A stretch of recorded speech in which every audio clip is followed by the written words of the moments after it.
Somehow I feel like now that I've been DM'd by the producer of an actual film I've reviewed, that I have to start doing this really professionally. Uh, I have to.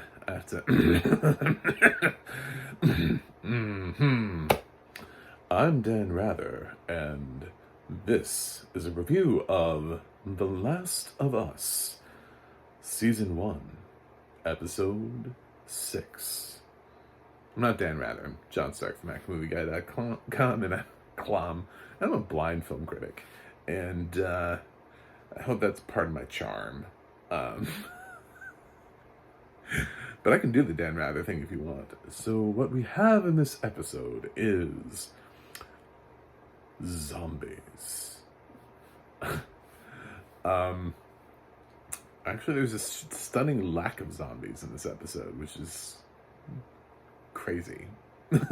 I mean, good for their budget, but kind of crazy. I guess after last episode, did we really need that much zombies? You know, by the way, spoilers in case you're here. I mean, generally, if you come for a TV recap, that we were coming here either because you know it or you want spoilers. You don't want to watch. You're lazy. You're like, just somebody else tell me what happened. So people lived. It's a shocking thing. That was a big thing for Last of Us. However, they've only survived one episode. We've had a couple people survive into a second episode before, so let's not get too excited. When we get somebody who survives into a third episode, then we'll break a new record, other than our main two characters. But, yes, so Joel and his charge finally... we've time jumped a little bit. It takes a while to get where they're getting. They're out and it's winter. Winter has come. the White Walkers. The White Walkers are upon them. And we start off with this like old couple that lives in a cabin, and I didn't know how this scene was going to play out, but luckily it played out just fine. And that nice elderly couple she made them some soup. Everything was fine, you know, nobody died. Good job. And then we moved on, and then we found out that, oh crap, he ran into, they talked about this like river of death. And they crossed it, and when they crossed the river of death, there was this sort of like raider group that found them with a dog, and it was a big, the dog supposedly will rip rip somebody who's infected to shreds. It can smell it.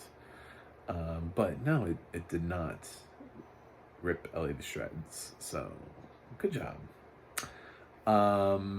They became friends, and it was adorable. So, lo and behold, we found Tommy. I didn't actually think that was going to be a season 1 thing. I'm going to be totally honest and say I did not think finding Tommy would be a season 1 thing. I definitely didn't think finding Tommy would be like if it was a season 1 thing, would be like a season 1 and we still have episodes left thing. Like, kind of feels like, wow, okay, where do we go from here? Well, Joel seems to be in a bit of a trouble, but he's having some sort of like panic attack issues or heart condition or something. And when he gets to Tommy's doing great. Tommy married Tara from True Blood, so luckily, you know, when you got yourself a badass like that, you're good to go. And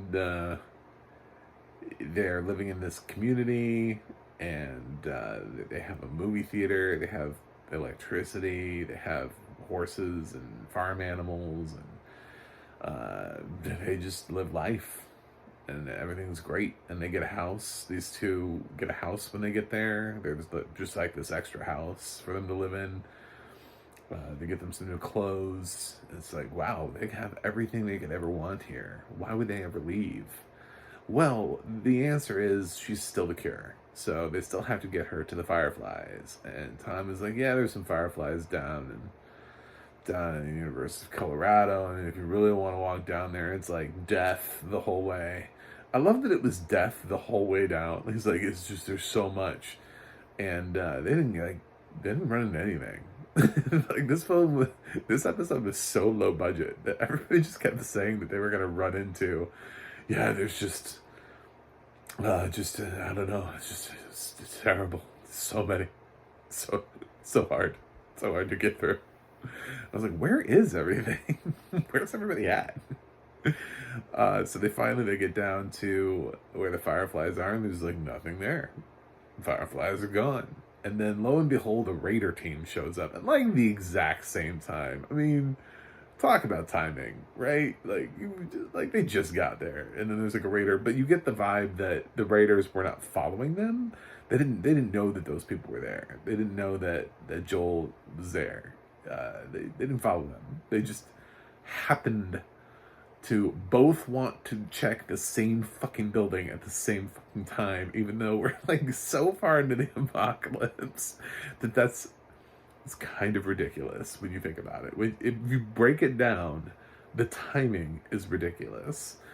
So this Raider group is, they're trying to get in this facility, but the Fireflies are no longer there. Anyway, they escape. Joel has to murder somebody, but Joel somehow gets half of a baseball bat in the abdomen, which is not great when you're in a post-apocalyptic. Really, any sort of wound is just not great to have.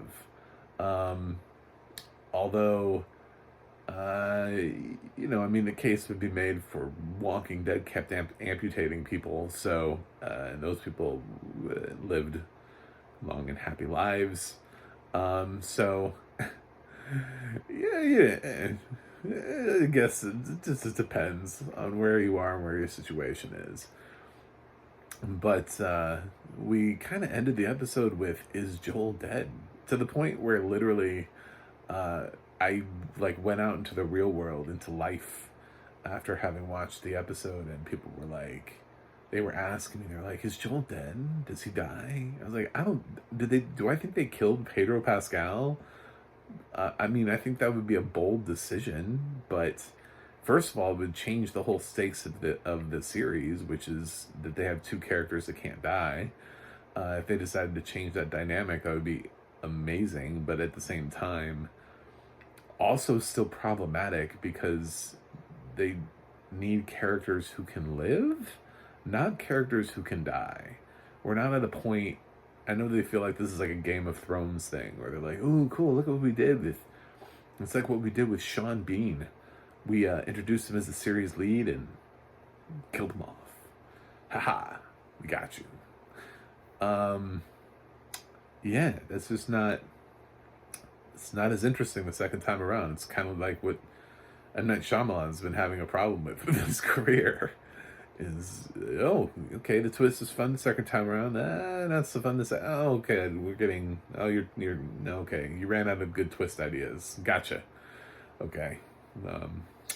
Cool. So, you can't just keep pulling the whole like, ooh, series lead, ooh, they're dead. Because they kind of just did that with Viserys in House of the Dragon. Patty Considine in season 1. So I don't know. I don't know that it's that exciting anymore. I don't know that I'd be surprised and be like, that's what HBO does. They cast somebody in a lead role and they kill them in season 1. Cool. I think he's alive. I heard that the footage for the next episode, that they went out of their way to not show him, and that's what made that person who was asking me in real life concerned. And I was like, what? But if they show him, then it completely just wipes any cliffhanger that they have. Like, it just, the whole thing doesn't make any sense. for them to show him. If he's like running around and he's like perfectly okay in the previews for next week's episode, and it's like, well, obviously he lives. So what was the point of that cliffhanger ending? So duh, like of course he's not going to be in the promo. Yeah. So my bet is he lives. I'm gonna go with that. I thought the episode was probably the weakest so far. If I'm gonna be really honest, this might be the first time I actually give the show an A-. Only because it kept talking. If every character didn't just keep talking about how there was like this tremendous amount of death, you know, like lying ahead of them, and there really wasn't. Like they were like, oh my god, don't cross the river because it's just everything over there is it's just terrible. And then it's like, oh well, I don't see anything. I don't see any zombies. I don't see people. And oh, it's some people on horses. Oh, they turned out to be the good guys. Well, that was underwhelming. And then Tommy's like, oh, it's the road between here and there is treacherous. It's not, actually. It's not at all. As a matter of fact, if the series had thought about timing, really, they shouldn't even have been there. The Raiders. I mean, like, why? What made the Raiders go there at the same exact time? They weren't following them. It's not like these two, you never heard the characters running around going like, I saw them go this way. You know, like, it wasn't anything like that. It was just, they were just like, oh, let's check, let's see what they left behind. Is anything here? You know, it was just dumb luck on their part. So, not really. I mean, even sleeping in the cave, they didn't find anything. There was nothing out there. But there was all this hype about how there was something out there. And there were just like a couple of little raiders, little shitty raiders. Yeah, I don't know. I felt kind of like the promise was broken. Like, if you're gonna hype it, then bring it. Don't hype it and then be like, don't hype it twice too in the same episode, by the way. Don't keep telling me how death is out there and then not deliver both times. So, yeah. I wouldn't necessarily call, even if Pedro Pascal did die, I wouldn't call this like a Tommy prediction. I wouldn't be like, oh well, he called it. He said death was out there. I'd be like, he just ran into some dude. Like, I don't know, that definitely doesn't sound like what you were talking about in terms of, anyway. Okay, so, the show's great. I do want to give Roy Samuelson a shout out for his excellent audio description, him and his team. It is kind of weird that watching the beginning that isn't audio described, the recap, but it is a recap. So I mean, like, I remember what last week's episode is, but I always think about that when I'm going in. I'm like, why? What's going on in this? Oh, it's just a recap. So I should know what's going on in this because I already saw these episodes. But yeah, Roy's audio description is very measured, very pointed, and really does a great job of highlighting the action without taking away from the action. Some people prefer those audio, the narrators that get really excited, and they can be fun at certain times, but there's a seriousness tone. There's a serious tone to certain things too, where the guy that gets really excited, like buildings are blowing up, and he's like, oh, and the helicopter came in and blew up the. I've heard those guys too. They're fun, but I actually really enjoyed Roy's narration for these 6 episodes. So we've only 6 episodes of the show. That's it. There's only 6 episodes so far. It feels like this thing's been on air for years. That and Abbott Elementary. It's so weird. It feels like these shows have been around forever, but they really haven't. All right. So anyway, thanks for checking this out. I'm gonna give The Last of Us. Oh, I'm dead rather, and My official report on The Last of Us is a grade of A minus. I do think that it possibly might be a great episode that just kept promising something that it never delivered. That's my only problem with it, really. I'm sorry. I agree, it's a great episode. It's just, damn. I mean, they did it once, and that's fine, right? Okay, so the first time, old people are like, there's death on the other side, and then we get the Raiders, and it's like, okay, I get it. There's like a little group of people and this dog that could tear you apart. Maybe that's death. I don't know. But the second time, Tommy's like, man, dude, to get down to the University of Colorado, you're gonna have to go through some shit. There's nothing. They went through nothing. They made it all the way to there before they encountered anything. So, anyway, yeah, that's it. So, thanks for watching. Thanks for subscribing. And I do hope to see you again if you're new to the channel. That's how you click subscribe, and then we hang out more. And as some producers have noted, you can DM me.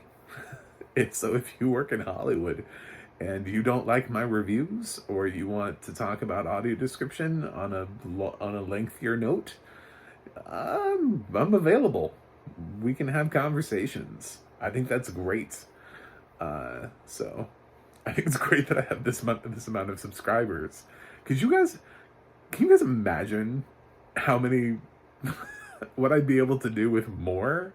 I mean, I already have producers contacting me about the reviews and the lack of audio description and how they can bridge the gap. I only have 113. Could you imagine if I was like at least over 1,000? You know, I feel like I can do so much more. So please subscribe. It's so important. I'm not just trying to be a fame whore. I really think I can make a difference. So I also have a website, macthemovieguy.com. You can go on Twitter, Instagram, MacTheMovieGuy. You can go to the Audio Description Project, adp.acb.org. It'll let you know what has audio description and where you can watch it. And you can go to the ADNA.org, where you can look up people like Roy Samuelson, and you can see what else they're narrating. What else they're doing. That's it. I will be back with another review next week for the show. Until then, I will see you on the other side. I'm Dan Rather.